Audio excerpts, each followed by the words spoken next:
Our channel do practice.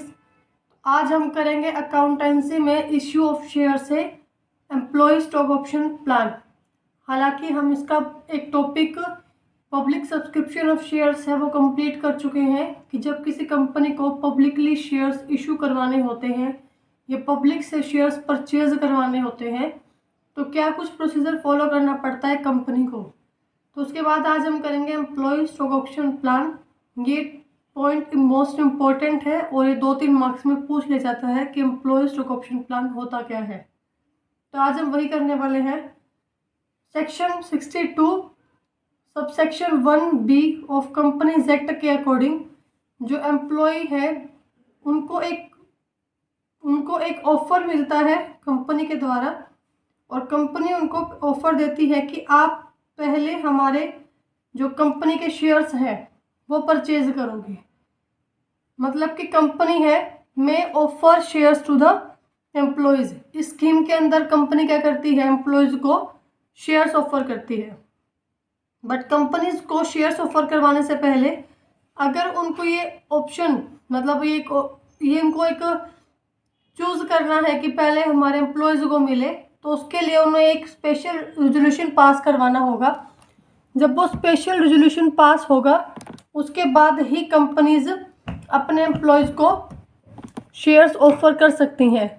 तो सबसे पहले कंपनी को अगर वो चाहते हैं कि एम्प्लॉयज़ हमारे शेयर्स खरीदें तो उन्हें एक स्पेशल रेजोल्यूशन पास करवाना होता है और वो भी जनरल मीटिंग में। जो कंपनीज की जनरल मीटिंग होती है उसमें स्पेशल रेजोल्यूशन पास होगा। उसके बाद ही कंपनीज अपने एम्प्लॉयज़ को ऑफर करवा पाएंगी अपने शेयर्स, क्योंकि कंपनी चाहती है कि जो हमारे अच्छे एम्प्लॉयज़ हैं वो इस हमारी कंपनी में टिके रहें, बने रहें। उनको मोटिवेट करने के लिए कंपनी क्या करती है, जब भी कंपनी शेयर्स इशू करती है तो अपने एम्प्लॉयज़ को फर्स्ट प्रेफरेंस देती है कि आप हमारे शेयर्स परचेज करो। एक तो इससे फ़ायदा क्या है कि एक तो एम्प्लॉयज़ है वो मोटिवेट होते हैं कि हमें कंपनी प्रेफरेंस दे रही है। दूसरी बात कंपनी का बेनिफिट है कि जो हाईली एफिशिएंट है या जो गुड एम्प्लॉयज़ हैं वो हमारी कंपनी में टिके रहते हैं। पर इसके लिए कंपनी को एक स्पेशल रेजोल्यूशन पास करवाना होता है जनरल मीटिंग में। शेयर्स हम ऑफर कर सकते हैं to the whole time directors को। जो होल टाइम डायरेक्टर्स होते हैं ऑफिसर्स और एम्प्लॉयज़ ऑफ द कंपनी, मतलब जो हमारे कंपनी के एम्प्लॉयज़ हैं उनको हम एक राइट देते हैं कि आपकी पहले प्रेफरेंस है आप कंपनी के शेयर्स परचेज करो। उसमें उन्हें एक राइट मिलता है परचेज करने का, होल टाइम डायरेक्टर्स को, ऑफिसर्स को, एम्प्लॉयज़ को, कि आप हमारे जो शेयर्स हैं वो परचेज करो और सब्सक्राइब करो एट ए फ्यूचर डेट उनको दी जाती है and a prescribed pre determined price. और जो प्राइस पहले से डिटरमाइन होता है उसके ऊपर उन्हें कहा जाता है कि आप उन्हें मतलब उनको राइट दिया जाता है शेयर्स को परचेज करने का। जो रेट है, जो प्राइस है which is lower than market price. For example कोई कंपनी है और वो अपने शेयर्स को इशू करती है मार्केट में। अगर मार्केट में इशू करेगी तो वो उसको इशू करती है 10 रुपीज़ में। बट अगर वो अपने एम्प्लॉयज़ को प्रेफर कर रही है, एम्प्लॉयज़ में इशू कर रही है तो वो इसको इशू करोगी 8 रुपये में या 9 रुपये में। मतलब कि मार्केट प्राइस से कम पे एक प्राइस डिटरमाइन करती है कंपनी और उस प्राइस पे जो है वो कंपनी अपने एम्प्लॉयज़ को देती है। तो ये प्राइस मार्केट से कम होगा, मींस एम्प्लॉयज़ भी खुश है कि हमें मार्केट प्राइस से कम पे ऑफर किया जा रहा है। और अच्छे एम्प्लॉयज़ हैं जो हमारे डायरेक्टर्स हैं, जो ऑफिसर्स हैं, वो भी हमारे मोटिवेट होते हैं कंपनी में रहने के लिए, अच्छा काम करने के लिए। This is a voluntary scheme.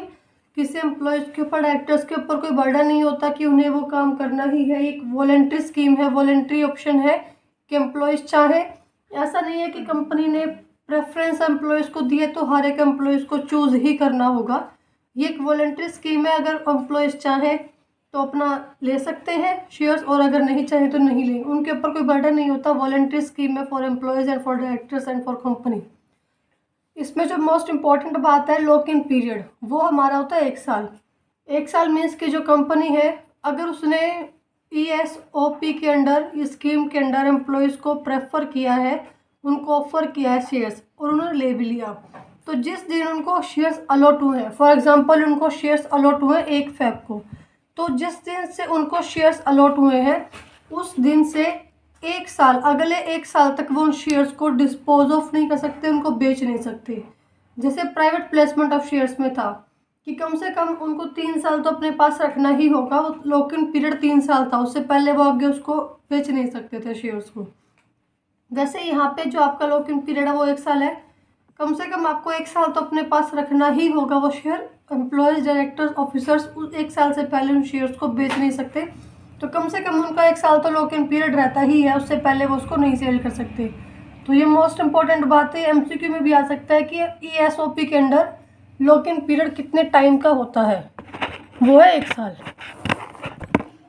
तो जो लॉक इन पीरियड है वो 1 साल होता है। 1 साल से पहले कभी भी कोई भी एम्प्लॉयज़ अपने शेयर्स को, कोई डायरेक्टर्स, कोई ऑफिसर अपने शेयर्स को डिस्पोज ऑफ नहीं कर सकता। और वो 1 साल शुरू कब होगा, जब उनको शेयर्स मिल जाएंगे, means from the date of allotment 1 साल तक, मीन्स 1 फेब को अगर उनको शेयर्स अलॉट हुए हैं तो नेक्स्ट 1 फेब तक वो अपने शेयर्स, जैसे 1 फेब 2023 है तो 1 फेब 2024 तक वो अपने शेयर्स को डिस्पोज ऑफ नहीं कर पाएंगे। लॉक इन पीरियड 1 साल का रहेगा। 1 साल तक वो शेयर्स लॉक हो गए और उनको वो अपने पास रखने ही पड़ेंगे। उसके बाद आता है कंडीशंस के किन किन कंडीशंस पे ईएसओपी जो है वो पास होता है, क्या क्या कंडीशंस है जब कोई कंपनी ईएसओपी को लागू कर सकती है। तो सबसे पहला है स्पेशल रेजोल्यूशन, जिसमें कोई कंपनी है अगर वो चाहती है कि ईएसओपी स्कीम को अपनी कंपनी के अंदर लेके आई और एम्प्लॉयज़ को प्रेफरेंस मिले, तो उनको सबसे पहले स्पेशल रेजोल्यूशन पास करवाना होता है एट द जनरल मीटिंग। तो जनरल मीटिंग होते हैं कंपनीज़ की, उसके अंदर उसको स्पेशल रेजोल्यूशन पास करवाना होगा कि हम अपने एम्प्लॉयज़ को प्रेफरेंस देना चाहते हैं, उनको शेयर्स बेचना चाहते हैं। तो ही वो इस कंडीशन अगर यहाँ पास होता है तो उसके बाद ही कंपनी स्कीम को अप्लाई कर पाएगी। उसके बाद सेकेंड है detail about shares is shares price and to whom. मतलब जो स्पेशल रेजोल्यूशन में मीटिंग में पास करवाने वाले हैं तो उसके अंदर हम ये भी बताएंगे कि कितने शेयर्स जो है ऑफ़र करेंगे एम्प्लॉयज़ को, किस प्राइस पे ऑफ़र करेंगे और किस किस को ऑफ़र करेंगे। मतलब कि एम्प्लॉयज़ को सिर्फ ऑफ़र करने वाले हैं, या सिर्फ डायरेक्टर्स को ऑफ़र करने वाले हैं, या सिर्फ ऑफिसर्स को ऑफ़र करने वाले हैं। तो उस मीटिंग में ये भी बात आएगी, ये इस चीज़ पे पास करवाना होगा हमें कि कितने शेयर्स हम इशू करेंगे, किस प्राइस पे इशू करेंगे और किसको इशू करेंगे। सारी डिटेल हमें शेयर्स के रिगार्डिंग, किस क्लास का शेयर होगा, ठीक है, किस क्लास का शेयर होगा और किस प्राइस पे होगा, कितने शेयर होंगे, किसको दिए जाएंगे, सारी डिटेल हमें उस मीटिंग में पास करवानी होगी। वो सब उसके अकॉर्डिंग ही हम अपने शेयर्स को आगे एम्प्लॉयज़ को इशू कर सकते हैं। थर्ड आता है विद सेबी रेगुलेशन। सेबी की रेगुलेशन के अकॉर्डिंग ही जो कंपनी है वो ईएसओपी को शुरू करेगी, उसको अप्लाई करेगी। क्योंकि जहाँ पर भी शेयर्स को इशू करने की बात आती है, जहाँ पर भी सिक्योरिटीज़ को ऑफर करने की बात आती है, चाहे वो पब्लिक को हो, चाहे वो एम्प्लॉयज़ को हो, चाहे वो डायरेक्टर्स को हो, हर एक जगह जहाँ पर भी सिक्योरिटीज़ की बात आएगी वहीं पे securities exchange board of India उसका काम आ जाएगा। उसके अंडर ही आपको पहले उसी के रेगुलेशन के अकॉर्डिंग, उसी के अकॉर्डिंग आपको शेयर्स इशू करने होंगे, चाहे एम्प्लॉयज़ को इशू करो आप, चाहे पब्लिक को इशू करो। तो सेबी रेगुलेशन इज मस्ट जहाँ पर भी आप सिक्योरिटीज़ ऑफर कर रहे हैं। Fourth one is same class. जो सिक्योरिटीज़ आप इशू करते हैं पब्लिक को, या जो सिक्योरिटीज़ आप इशू कर चुके हैं, उसी क्लास के सिक्योरिटीज़ को आप एम्प्लॉयज़ को इशू प्रेफर करोगे, उन्हीं को ऑफर करोगे। अलग क्लास के शेयर्स को आप इशू नहीं करोगे। And last one is at least 1 year. वो हम बात कर चुके हैं कि कम से कम 1 साल का टाइम पीरियड रहेगा। जो भी उनको मिल रहा है एटलीस्ट 1 ईयर का लॉक इन पीरियड रहता है। जो भी एम्प्लॉयज़, जो भी ऑफिसर्स जिनके पास वो शेयर्स हैं इस स्कीम के अंदर, तो उनको कम से कम 1 साल तक अपने पास वो शेयर्स रखने होंगे। उसके बाद हम बात करते हैं कि क्या ऑब्जेक्टिव है, क्या इम्पोर्टेंस है, मतलब क्या फ़ायदा है ईएसओपी को अप्लाई करने का और क्यों ईएसओपी को हम अप्लाई करते हैं। कंडीशंस हम बात कर चुके हैं और बेसिक हम बात कर चुके हैं कि ईएसओपी होता क्या है, किस प्राइस पे उनको मिलता है, वो प्राइस मार्केट प्राइस से कम होता है, ज़्यादा होता है, वो सब कुछ हम डिस्कस कर चुके हैं। अब बात आती है ऑब्जेक्टिव की। तो फर्स्ट ऑब्जेक्टिव है inspire the employees to have a higher participation. Means जो ये स्कीम है इसके अंदर जो एम्प्लॉयज़ हैं वो इंस्पायर होते हैं, वो मोटिवेट होते हैं कि वो अपनी हमारी कंपनी में हायर पार्टिसिपेशन करें। क्योंकि अगर वो उस शेयर्स को ऑफर करते हैं, उस शेयर को परचेज़ कर लेते हैं, तो वो भी हमारी कंपनी के शेयर होल्डर बन जाएंगे और उनसे उनका जो हायर पार्टिसिपेशन हमारी कंपनी के अंदर होगा। तो ये एम्प्लॉयज़ को इंस्पायर करते हैं, मोटिवेट करते हैं हायर पार्टिसिपेशन के लिए ये स्कीम जो है। Second, create long term wealth in the hands of employees. जो हमारे अच्छे एम्प्लॉयज़ हैं उन्हीं के हाथ में हमारी लॉन्ग टर्म वेल्थ हो जाती है, मतलब कि क्रिएट करते हैं, बनाते हैं एक अच्छी वेल्थ, और एक लॉन्ग टर्म वेल्थ बनती है अपने ही एम्प्लॉयज़ के हैंड्स में। तो ये भी एक अच्छी बात है कि हमारे एम्प्लॉयज़ के हाथ में ही है शेयर होल्डरशिप। और जो थर्ड है ये है कि attract, retain and motivate the good और हाई एफिशिएंट एम्प्लॉयज़। जो हमारे अच्छे एम्प्लॉयज़ हैं उनको हम अट्रैक्ट करते हैं, जो एफिशिएंट एम्प्लॉयज़ हैं वो उनको स्कीम के अंदर हम अट्रैक्ट करते हैं, उनको मोटिवेट करते हैं, और अच्छे एम्प्लॉयज़ हमारी कंपनी में रिटेन रहते हैं, बने रहते हैं इसी स्कीम के अंडर। अगर वो अपने शेयर्स परचेज करेंगे तो हमारी कंपनी के शेयर होल्डर बन जाएंगे, उनका मैनेजमेंट में पार्टिसिपेशन हो जाएगा।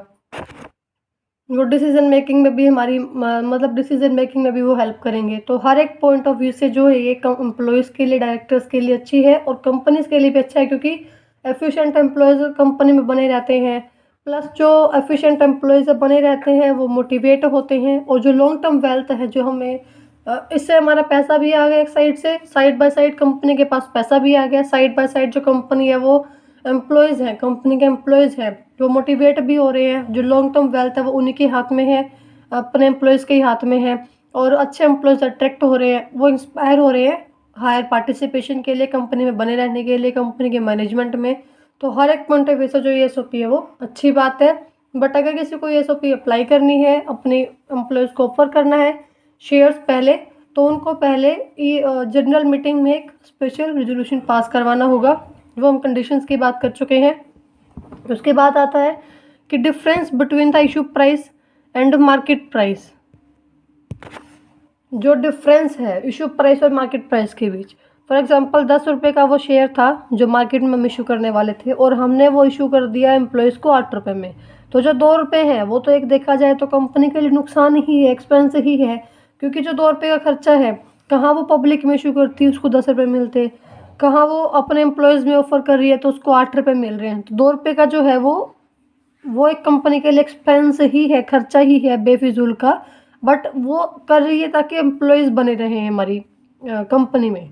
ठीक है, तो जो difference between issue price and market price is an expense, और उस एक्सपेंस को हम क्या बोलते हैं, is treated as a employee compensation. मतलब उसको हम एम्प्लॉय कंपनसेशन का नाम देते हैं कि एम्प्लॉय कंपनसेशन है एक टाइप से ये। और मतलब 2 रुपये का जो डिफरेंस है, जो एक्सपेंसेस हैं, जो हमारा ये खर्चा है, difference between market price and issue price is called expenses for company, और उसको हम बोलते हैं एम्प्लॉय कंपनसेशन। और अब जो मतलब जो कंपनसेशन है, जो एक्सपेंस है वो कंपनी राइट ऑफ करेगी, तो वो कंपनी सबसे पहले हम उस जो कंपनी है वो उसको ट्रीट करते हैं डेफर्ड एक्सपेंडिचर के बेस पे। तो जो कंपनी है वो उसको डेफर्ड एक्सपेंडिचर के बेस पे ट्रीट करती है, और जो एक्सपेंडिचर हैं, जो एक्सपेंसेस हमारे हैं, उसको कंपनी अमोटाइज करती है on the straight line basis, मतलब स्ट्रेट लाइन बेसिस पे। फॉर एग्जांपल अगर हम बात करें कि 1000 रुपीज़ हैं, तो वो अगर उसने 5 ईयर्स का बनाया है तो जो है फिर 5 ईयर्स का बनाया 200 रुपीज़ हो जाएंगे एवरी ईयर। 10 ईयर्स के लिए बनाया है तो 100 रुपीज़ हो जाएंगे। तो मतलब स्ट्रेट लाइन बेसिस पे बिल्कुल सेम रेट्स, एक ही अमाउंट फिक्स करते हैं स्ट्रेट लाइन बेसिस पे, और उस अमाउंट को एवरी ईयर जितना भी चाहे वो, जितना उनका टाइम होता है उस अकॉर्डिंग वो उसको राइट ऑफ करती है। ठीक है, वो डिफरेंस ये भी एक आपका जो है एमसीक्यू का क्वेश्चन ही है कि जो इशू प्राइस और मार्केट प्राइस है वो कंपनी क्या उसको कैसे ट्रीट करती है। सबसे पहली बात, उसको एम्प्लॉय कंपनसेशन कहते हैं, और कंपनी उसको ट्रीट करते हैं डेफर्ड एक्सपेंडिचर के बेस पे, और जब अमोटाइज होते हैं वो रिटर्न डाउन वैल्यू पे नहीं बल्कि कि स्ट्रेट लाइन पे ही जो है आपके अमोटाइज होते हैं। तो इसी में आपके 3 एमसीक्यू बन के आ रहे हैं। सबसे पहली बात, इशू प्राइस और मार्केट प्राइस के बीच में जो डिफरेंस है, जो एक्सपेंसेस है, उसको कंपनी क्या ट्रीट करेगी, वो आएगा एम्प्लॉय कंपनसेशन।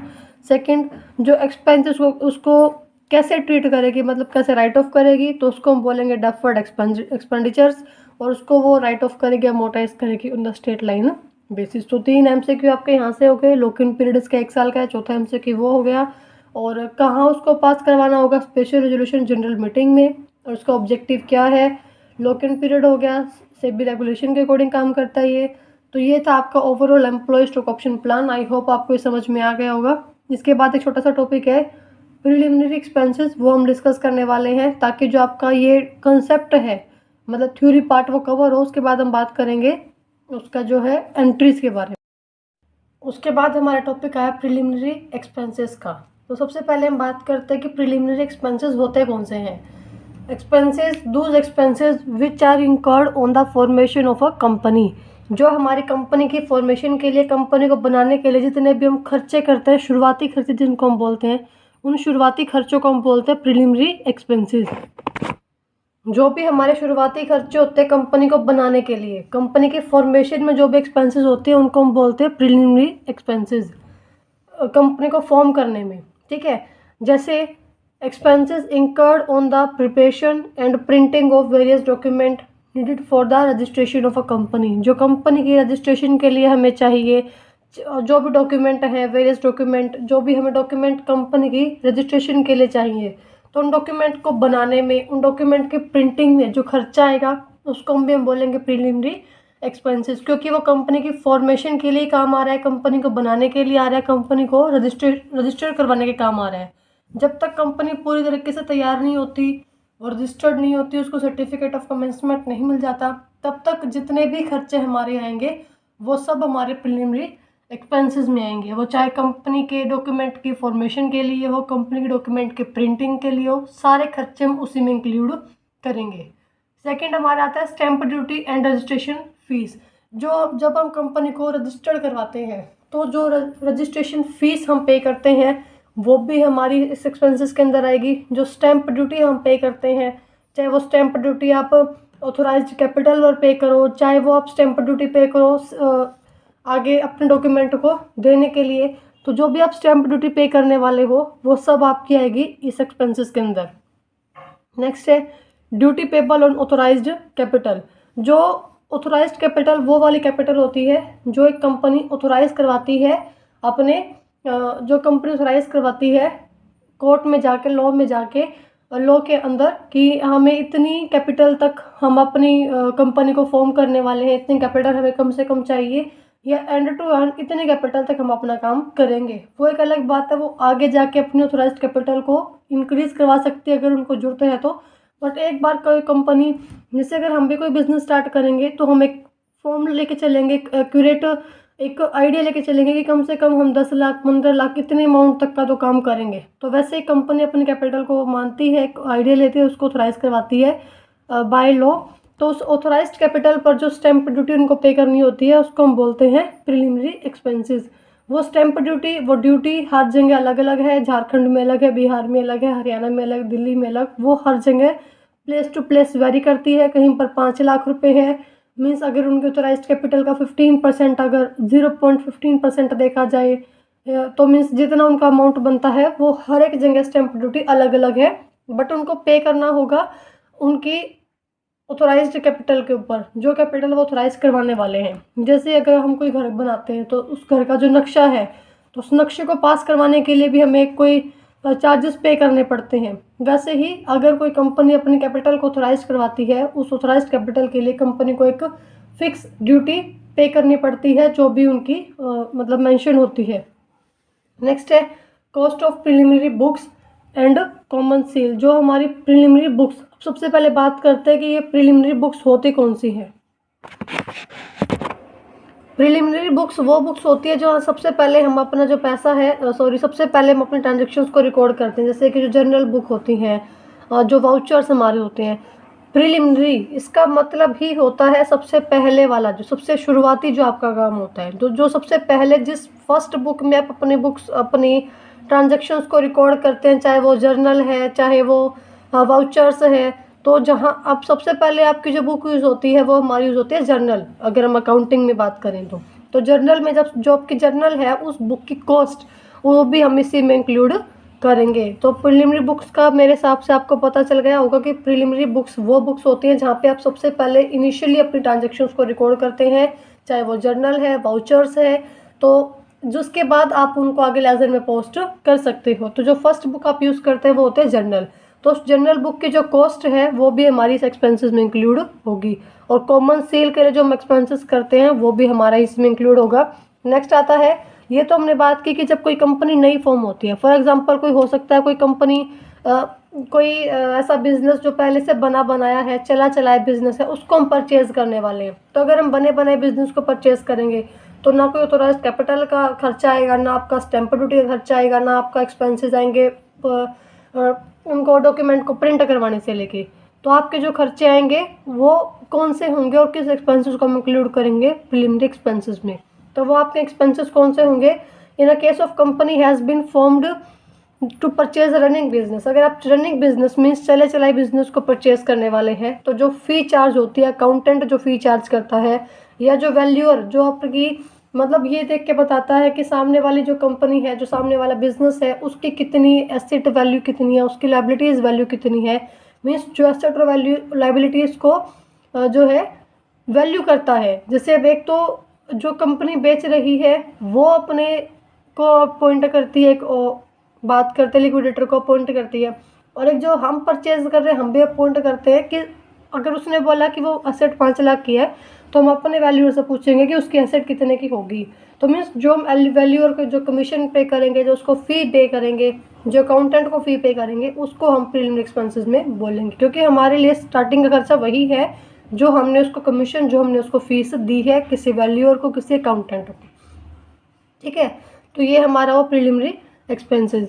अब बात करते हैं कि अकाउंटिंग स्टैंडर्ड 26 के अकॉर्डिंग ये काफ़ी इंपॉर्टेंट बात है कि एक्सपेंसेस को कहाँ, जैसे ये था ना कि एम्प्लॉय स्टॉक ऑप्शन प्लान, उसको कहाँ हमने रिकॉर्ड किया था, कैसे राइट ऑफ किया था, क्या माना था, वैसे ही अकाउंटिंग स्टैंडर्ड 26 के अकॉर्डिंग प्रीलिमिनरी एक्सपेंसेस तो हम राइट ऑफ करते हैं उस ईयर में जिस ईयर में वो खर्चे हुए हैं। जैसे फॉर एग्जांपल अगर मैंने कोई कंपनी आज स्टार्ट की है, अभी ये 2023, तो अगर कोई कंपनी हम आज शुरू कर रहे हैं तो अगर आज हमारा सारा खर्चा होगा वो रजिस्ट्रेशन फ़ीस का, स्टैंप ड्यूटी का, बुक्स का और जो कॉमन सील का, तो जब सारा खर्चा आज ही होगा तो मतलब इस साल ही होगा, तो इस साल ही हम उस खर्चे को राइट ऑफ करेंगे। जिस ईयर में वो खर्चे इंकर्ड हैं, जिसमें हमने वो खर्च किए हैं, उसी साल आप उन एक्सपेंसेस को राइट ऑफ करेंगे।